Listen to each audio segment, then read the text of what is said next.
The Raptors started the season 1-4. Then went on a little bit of a run. Then proceeded to win 9 games in a row. They were absolutely rolling. They were 14-5 on the season. A lot of belief building. They were the 2 seed in the Eastern Conference. And all of a sudden, it's starting to spiral in the wrong direction now. They have lost 5 of their last 6. They got destroyed by the Charlotte Hornets last week. Recently, other than a 30-8 run, which is impressive, but like I said, but a impressive 30 run. But other than that, they got destroyed by the Celtics and didn't look good for 80% of that game. It's been a rough run of things for the Raptors, where the defense hasn't looked good, the offense has looked awful, and we're just trying to figure out why. Like, what happened?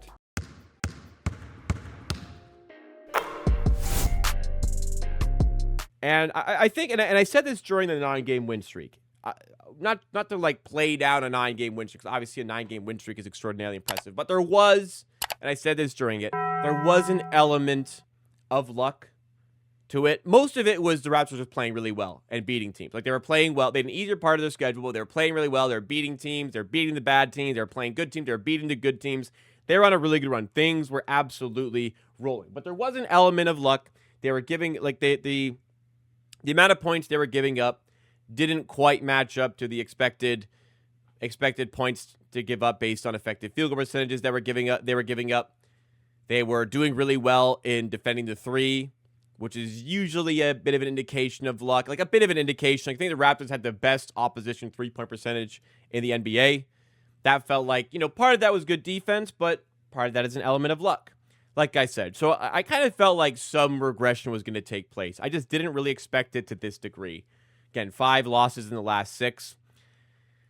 First of those 5 to the Hornets. Raptors led by, I think it was 12. It was at least 10, but it was 12 late. I think 10 in the last 5 minutes.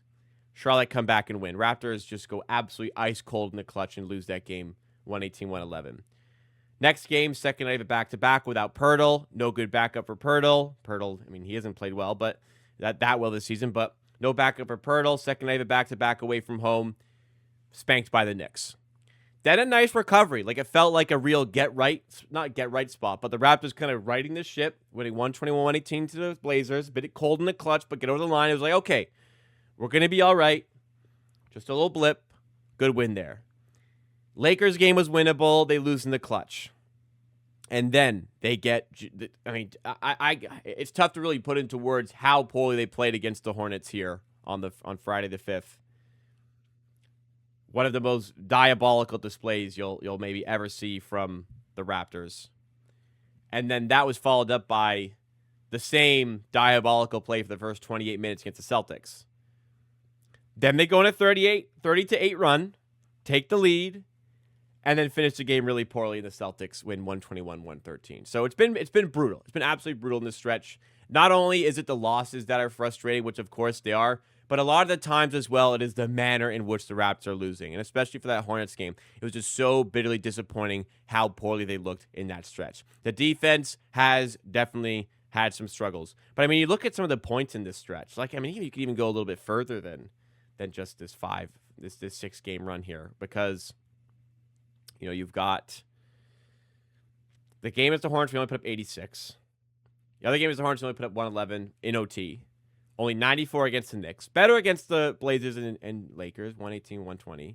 But even this win against the Pacers, you only put up 97 against a injury-decimated Pacers team, right?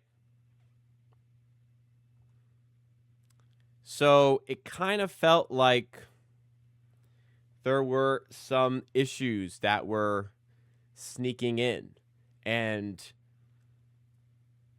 I mean, you look at the Raptors' offensive rating as of late. It has just been, like, awful. Just awful. Last 8 games, their offensive rating is 107.8. And this is a team that was top 8 in offensive rating to start the season. Had the highest ranked half-court offense to start the season. And 107.8 offensive rating in the last 8 games. Like, you want to put that into perspective here. The best team offensive rating in the NBA right now is the Denver Nuggets, 124. Raptors currently 115.3, 14th in the NBA, middle of the pack. 107.8 would be last in the NBA. Even worse than the Washington Wizards, 108.3. Pacers also 108.3. Dallas Mavericks, they stink, 108.6. The caliber of our offense right now, it would be the worst in the NBA. That is how bad it has been. And this 8-game run of bad offense coincides directly with the 8 games that RJ Barrett has missed on the season. 8 games in a row for RJ Barrett missed, and that is the state of the Raptors offense. And I mean, it's easy. I mean, it's very low-hanging fruit for, like, you know, there's people in the camp that RJ Barrett's indispensable, can't trade him, way too good to trade. There's people in my camp that think the Raptors could probably upgrade the fit there and get a better player suited for the team. So this is an absolute layup for the people who are like, I told you, RJ's indispensable. I mean, it's not exactly rocket science. You know, you take a 20-point per game player out of the team gets worse. That's pretty logical, right? The issue is, for me, is how much worse the Raptors offense looks. And obviously RJ Barrett plays a part in that. But I mean, just for the sake of like what I was saying about, you know, people thinking you can upgrade there. Yeah, having RJ Barrett play 0 minutes is a lot worse than having RJ Barrett play 34, 35 minutes. That's for sure. If you did make a trade, you'd have players that come back for him and would play those minutes. And therefore, like, you know, hopefully you'd improve based on that trade. I'm not going to sign up for like a salary dump trade for RJ. That just makes the team worse. We're trying to win games. I'm not going to sign up for that. But if you can find a better fit somewhere, upgrade the team somewhere, I'm all for that. But anyways, clearly the team is missing RJ Barrett. And just trying to figure out like how it could crumble this much without the presence of RJ Barrett on the team. Kind of investigate that in a second, because it was seemingly like when RJ Barrett got injured against the Nets, it was like, okay, RJ Barrett's going to be reevaluated in a week. Usually that means he'll be out a little bit more than a week. He'll be back probably in a week and a half. Well, it's been a week and a half at this point. In fact, it's been a little bit longer than a week and a half. And we finally have an update on his health status.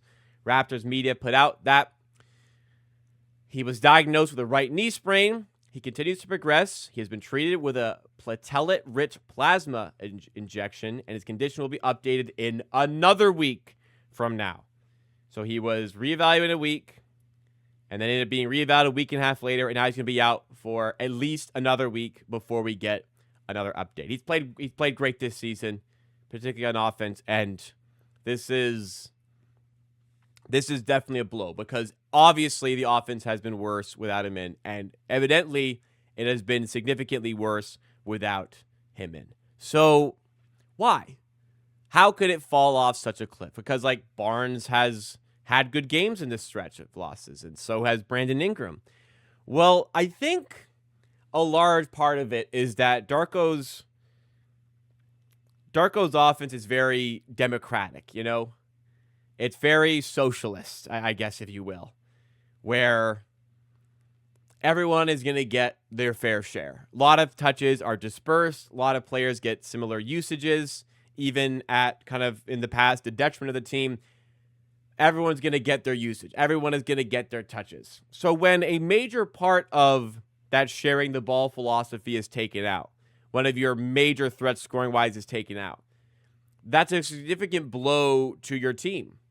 And the Raptors have not, and Darko have not done nearly a good enough job of making the adjustments out of that, and knowing that this major cog in the machine has been taken out. And RJ Barrett's play style, maybe it's not the greatest fit with the team, but it's very beneficial to have somebody who can eat up offensive reps and get downhill and get to the rim, put pressure on the rim, put pressure on the team, can run in transition. Like, all of these are good traits the Raptors have utilized very effectively this season, and all of a sudden that's not within the team, and it's an issue.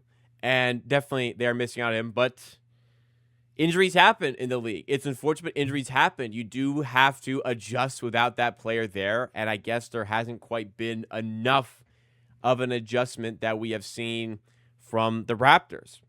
That's on the offensive side of the ball, where, yes, you're missing RJ Barrett, but on The defensive side of the ball, RJ Barrett's not a good defender, so there's not really an excuse there. I mean, the Barrett makes sense. The offense shouldn't look this bad. You have to make adjustments, but you have at least some form of an excuse there. On the other end of the floor, on defense, well, my goodness, how on earth has it looked this bad in some of the games as of late? We've gone back to like where the Raptors were in this 1-4 start, where it's erratic. Players are all over the place, don't know their responsibilities, overhelping sometimes, missing rotations, just like some of these easy mistakes that are being made. And we saw a lot of it against the Hornets. We saw a lot of it as well against the Boston Celtics. Like, yeah, the Celtics are great at scheming guys open, but like not much of an excuse against the Charlotte Hornets. It's definitely concerning, like where we're at right now. It's definitely concerning to see. And, you know, it's a small sample here, a 6-game blip, but things are coming like thick and fast, man. Like New York next up, that's a tough game. Milwaukee is winnable, but I don't know. The way we played, is it that winnable? Stopping Giannis, who's still there for now. Then you get Boston again. Then you get Brooklyn, which is nice. Then you get Miami, who's a great team right now. Then you get Washington. You get Golden State, not an easy game. Orlando, a tough game. Denver, very tough game. 2 games Atlanta, tough games. Like, this is a really rough stretch of games for the Raptors, and it's a really bad time to start to play like this. So maybe I think what it is it's a little bit of a reality check. It's a little bit of a reality check for the Raptors, where we were flying high, 14-5-2 seed, and we're coming back down to earth a little bit. That, like, we were not going to be a 2 seed this season. Maybe we started dreaming of a top 4 seed, and maybe that's possible. But, you know, coming into the season, if you offered me a 15-10 start to the season, I'd be pretty happy with that. You know, if you offered me 15-10, I would have been pretty happy with that. It's just a manner in which it's gone the last few games, which has obviously been troubling and slightly frustrating. But I think we need to be realistic about our goals and say, like, we still want to be a top 6 team, and we're definitely capable of doing that. But there's been a little bit of a reality check where we come back down to earth a bit, because we're probably not good enough to be as good to be a 2 seed. So I think that's okay. Where the alarms are starting to ring is just, again, the manner in which some of these losses have occurred, where the Raptors have not found solutions in the clutch, where they've looked fatigued in this stretch of game. There's some alarms coming back in line. Overall, I think, there's fans out there. We're going to win 9 in a row. They're going to think, are we good enough to win an NBA championship? Then we're going to lose 5 in a row, and those fans are going to think, are we the worst team in NBA history? So there's obviously the extremes of it. I'd say right now, like, alarms maybe starting to go off a little bit. Like, hey, let's get this thing back on course here. But I wouldn't panic. I don't think there's a full-fledged panic needed right now.